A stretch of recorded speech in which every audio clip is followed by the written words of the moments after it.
Doctor Pravin Bartakke यांचं presentation आहे. त्यांची बायोशिक वाचत आहे अक्षित गोळेकर. नमस्कार.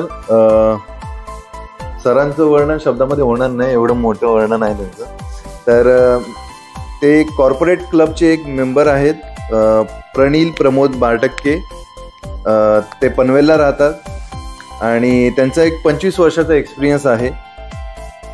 हे इन्शुरन्स ॲडवायझर आहेत आणि या इंडस्ट्रीमध्ये ह्यांना भरपूर वर्ष झालेली आहे. त्यांची कंपनी जी फॉर्म झालेली आहे ती 1974 एस्टॅब्लिश आहे. त्यांनी 9,000+ क्लायंट्सला सर्व्हिसेस दिलेले आहेत. त्यांचे अकॅडमिकमध्ये त्यांनी कॉमर्स डिग्री आणि MBA केलेलं आहे इन्शुरन्समध्ये आणि फायनान्समध्ये, आणि सर्टिफाईड फायनान्शियल प्लॅनिंगचा प्रोग्राम पण त्यांनी सक्सेसफुली कंप्लीट केलेला आहे.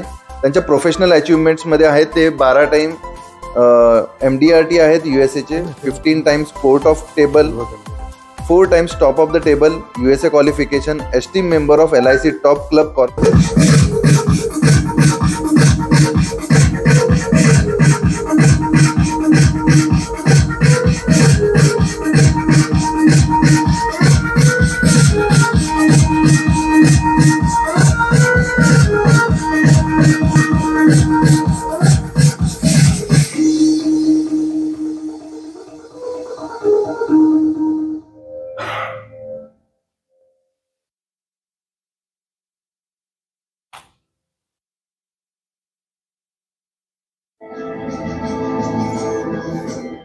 दिलों में तुम अपनी बेताबियां लेके चल रहे हो तो जिंदा हो, नजर में ख्वाबों की बिजलियां लेके चल रहे हो तो जिंदा हो. हवा के झोंकों के जैसे आजाद रहना सीखो, तुम्हें एक दरिया के जैसे लहरों में बहना सीखो. हर एक लम्हे से तुम मिलो खोले अपनी बाहें, हर एक पल एक नया समा देखी. जो अपनी आंखों में हैरानियां लेके चल रहे हो तो जिंदा हो,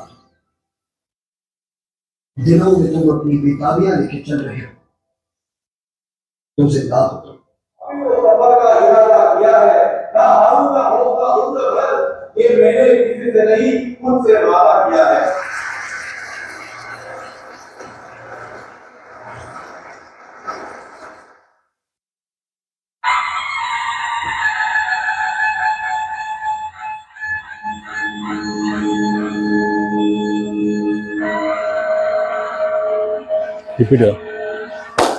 गुड मॉर्निंग. प्रेझेंटेशन बघितलं असेल, प्रेझेंटेशन मध्ये 2 मिनिटं गेलेली आहेत. तशी पण मला तुम्हाला सांगण्यासारखं काहीच नाहीये, लिटरली काही नाहीये. सगळं तुम्हाला कळतंय. इथे कुठलाही माणूस असा व्यक्ती नाहीये ज्याला काहीच कळत नाहीये. पैसे कमवायला कोणाला कळत नाही? प्रत्येकाला कळतं काहीतरी आपण पैसे कमवायचे. कोणी कमवतो? माझ्याकडे एक धारावीचा भिकारी आला होता आणि 25 लाखाची FD करायला. अरे त्याला सुद्धा कळतं की पैसे कशा कमवायचे असतात. मग आपल्याला कळत नसेल का? सगळ्यांना कळतंय. पण ह्या सगळ्या गोष्टींमध्ये कुठेतरी आपण अडकलेलो असतो. आणि ते कुठे अडकलेलो असतो? तर ओव्हर कॉन्फिडन्स. प्रत्येकाला वाटत असेल अरे आजचा दिवस जाऊन ते उद्या करू, आज जाऊन ते उद्या करू. तर उद्यामध्ये उद्या कधीच येत नाही. माणसाची साठी येते आणि मग म्हणतो आता मी तुला काय देणार, आता तूच मला दे. ही वेळ प्रत्येकाकडे येत असते. काही मी त्याच्याकरता सुद्धा छोटेसे काय PPT बनवलेले आहेत. काय चॅलेंजेस आहेत आपल्याकडे? मला वाटतं 2 चॅलेंजेस शिवाय काय चॅलेंजेस नाहीयेत. प्रत्येकाला एक चिंता असते रिटायरमेंटची, child education, child marriage. Common गोष्टी आहेत. प्रत्येकाला असं वाटतं पैसा कमवतोय मी, प्रॉपर्ट्या केल्या, भरपूर प्रॉपर्ट्या केलेल्या आहेत. ओके, त्याच्यानुसार आपलं सारिक आपलं मुंबई 3, मुंबई 2 वेगवेगळ्या गोष्टी आपण इन्व्हेस्टमेंट करत असतो. सरांकडे इन्व्हेस्टमेंट करत असतो. कुठे इन्व्हेस्टमेंट करा, माझं त्याच्यात काहीच म्हणणं नाहीये. इन्व्हेस्टमेंट करणं फार गरजेचं आहे, कारण का काही वेळानंतर तुम्हाला डिमांड असणार आहे ती म्हणजे फक्त या पैशाची नसणार आहे, तर पॅसिव्ह इन्कमची असणार आहे. मी साधा उदाहरण घेतो. सर तुम्ही ट्रान्सपोर्ट लाईन मध्ये आहात, मी तुम्हाला 5 लाख रुपये दिले, काय करणार? गाठी घेणार. 10 लाख रुपये दिले, काय करणार? गाठीच घेणार. 5 कोटी दिले, काय करणार? ट्रान्सपोर्ट दिलं. 100 कोटी दिले, काय करणार? ट्रान्सपोर्ट दिलं. एक्झॅक्टली. हो, 2 मिनिटं समजू आपण. ओके, तर काय करणार? पैसा आला, पैसा आला, पैसा आलाय, पण त्या पैशाचं जर नियोजन करणार नसाल तर पैसा तो कितीही आला तरी तो पैसा शून्य आहे. कारण का पैसा एक लिमिट पर्यंत काम करतो, दुसऱ्या लिमिट नंतर पैसा स्वतःचं काम करणं, रिटर्न देणं, हे सगळं त्याचं काम चालू असतं, पण आपण त्याचा उपभोग घेणं बंद करत असतो.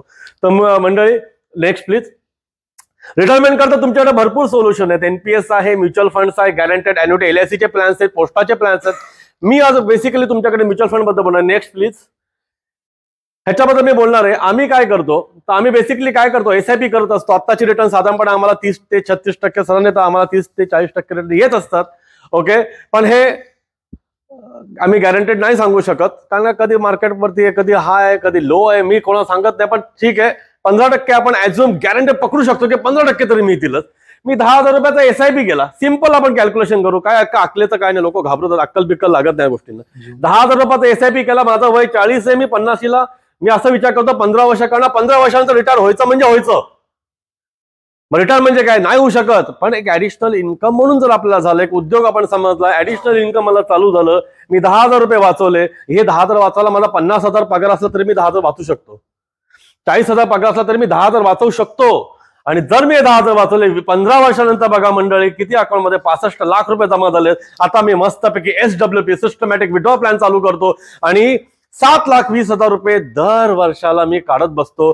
7,20,000 रुपये मध्ये माझं थोडंफार घर चालतं, सगळं मजेशीर आहे. कारण का जे माझं त्यावेळेचं इन्कम होतं, आज त्या इन्कमला ओव्हरकम करून मी आजच्या माझ्या रिटायरमेंट इन्कम जवळ आलेलो आहे. आणि 7,20,000 रुपये मी विड्रॉ करतोय. विचार करा मंडळी, साधारणपणे आता लाईफ स्पॅन 80 वर्ष. एखादा व्यक्ती 80 वर्ष जगतो, तर आपण हे पकडूया 80 वर्ष सुद्धा त्यांनी खर्च केला, त्याच्यानंतर सुद्धा त्याच्या अकाउंटमध्ये दरवर्षी 7-7 लाख रुपये काढून सुद्धा त्याच्या अकाउंटमध्ये बघा, मी इथे 7 लाख रुपये विड्रॉ करायला सुरुवात केलेत, मग 10 लाख रुपये, मग 12 लाख रुपये, हे सगळं काढल्यानंतर सुद्धा ही माझ्या अकाउंटमध्ये 5,39,00,000 रुपये आहेत. किती रुपयांनी? फक्त 10,000. आणि जर तुम्ही 50,000 गुंतवले तर काय मॅजिक होईल, मला टांबाने तुमच्यावर चहा प्यायला बसू शकतो. Next please. एज्युकेशन. काय एज्युकेशनसाठी? पोरं जन्माला घातल्यानंतर विचार करायला पाहिजे, जबाबदारी आणलेली आहे. ते आपल्याला पुढे काय करते मला माहिती आहे, सांभाळते की नाही, पण आपण त्यांना आता जन्म दिल्यानंतर आपली जबाबदारी समाजामध्ये तोंड दाखवते. माझा मुलगा सुद्धा डॉक्टर झाला, पण कित्येक कुटुंब 2 मिनिटं राहिलेत, पण कित्येक कुटुंब अशी आहेत की जे फेल होतात, आपल्या मुलांना नाही शिकवू शकत. का? ओव्हर स्मार्टगिरी. आज नाही मी नंतर 100% करणार, आज नाही मी नंतर 100% करणार, आणि प्रत्येक वेळी फेल होतात. पण एक साधा simple plan. Next please. Okay, तुमच्याकडे खूप सोल्युशन आहेत मॅरेजसाठी सुद्धा. फिक्स डिपॉझिट करा, पण माझ्या दृष्टीने हे करणं गरजेचं आहे, आणि हे तर करायला पाहिजेच. हे तिन्ही गोष्टी गरजेच्या आहेत. Next please. आम्ही बेसिक सिंपल परत आपण येऊया 5,000 वर येऊया. 5,000 रुपये मी काय केले, दरवर्षी मी 10% वाढवणार. इन्कम वाढतं तसंच मी दरवर्षी 10% वाढवणार. ओके, तर आज काय केलं मी, 5,000ची एसआयपी चालू केली. पुढल्या वर्षी 5,500, 6,000 रुपये. तुम्ही मंडळी विचार करा, 18 वर्षाच्या मुलासाठी किती रुपये आहेत? 96 लाख. मी गॅरंटेड सांगतो मिळणारच. 96 लाख रुपये फक्त 5,000 रुपयांनी. तुम्ही कराल? अरे करू ना उद्या. तो उद्या कधीच उगवणार नाही, करायचं असेल तर आज करा. आणि अशा प्रकारे आपल्या मुलाचं, कित्येक वेळा माझ्याकडे कुटुंब येतात, लोन मिळेल का? मग आम्ही बघतो तुमच्याकडे काय काय प्रॉपर्टी, आयटीआर काय न भाड्याने राहतो. आयटीआर 2 वर्ष झाली केस चालू, बनवलीच नाहीयेत. फेल. मुलगा हुशार आहे, पण आई वडिलांच्या कर्तृत्वामुळे मुलगा शिकू शकला नाही. पण त्यावेळी त्यांच्याकडे एवढी जाणत होती की 20,000 रुपये सुद्धा काढू शकले असते. मी तर 5,000 मागतोय, आणि जर चुकून 10,000 रुपये काढलेत, अरे बापरे, तो अमेरिकेला सेटल सुद्धा होईल. 18 वर्षी एवढे मिळतात 10,000 रुपयात. Next please. एकदम जबरदस्त ह्याच्यामध्ये हे जे मला दाखवत, एखाद्याच वेळ मिळणार नाही तरी पण आपण सांगूया, virtual property bond. Okay, time up. हा विषय आपण नंतर घेऊया, वेळ संपलेली आहे. तर हे बेनिफिट्स आहेत, काय काय आहे, प्रोफेशनल मॅनेजमेंट वगैरे. ओके, तर मंडळी धन्यवाद. मला जे तुमच्यापर्यंत पोहोचवायचा होता तो मेसेज तुम्हाला कळला असेल.